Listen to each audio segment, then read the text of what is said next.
I grew up in the United Arab Emirates, to second generation Palestinian. My mother is a refugee.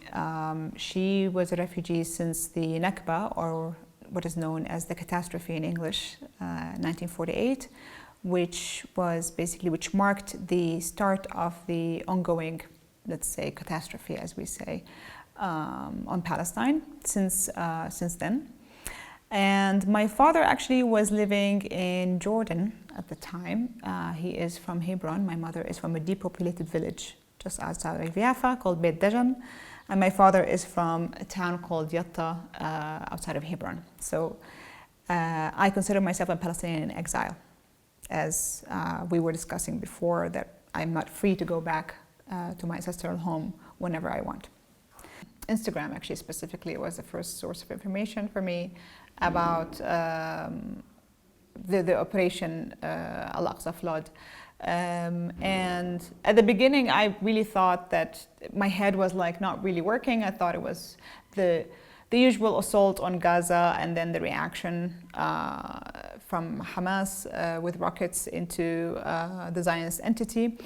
But then after a few minutes and then an hour later, I realized that no, this is a bigger operation than the usual assault of Israel on the enclave and then Hamas retaliating with a few rockets. No, this was a bigger thing. So this is how I learned about it, actually, through my phone and all by myself. Then I started messaging family and friends and asking what is going on. This is big.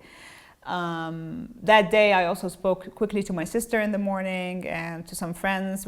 Nobody can believe what was happening, really. Many Palestinians share this, at least in my circles. We felt collective pride in the resistance fighters, but then also fear for what was going to happen to Gaza. The first people who came to my mind are people that I know, loved ones. I have a childhood friend who grew up with me in the Emirates, but then they moved back to Gaza after the Oslo Accords, so mid-90s, to live back home, basically.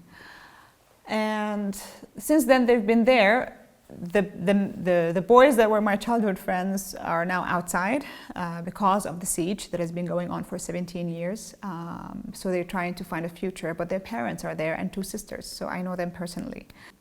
It angers me, let's say. There's also a level of rage that comes up, not only sadness. I mean, rage is the right emotion actually to describe what we feel at the moment for what's happening. Because I believe that our lives never mattered to the world for the last, I would say, 100 years, not only 75 years. I think that the response of this world has been very unbalanced and very skewed, and right now we are seeing a complete call for a complete genocide of Palestinians, especially in Gaza.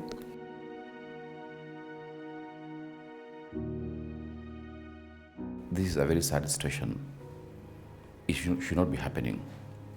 This is atrocities that should not happen at all. Both the Palestinians and the Israelis have suffered. It's not supposed to happen. And that's why, because I'm an expert in peace and conflict resolution, we always advocate on what we call a positive peace framework.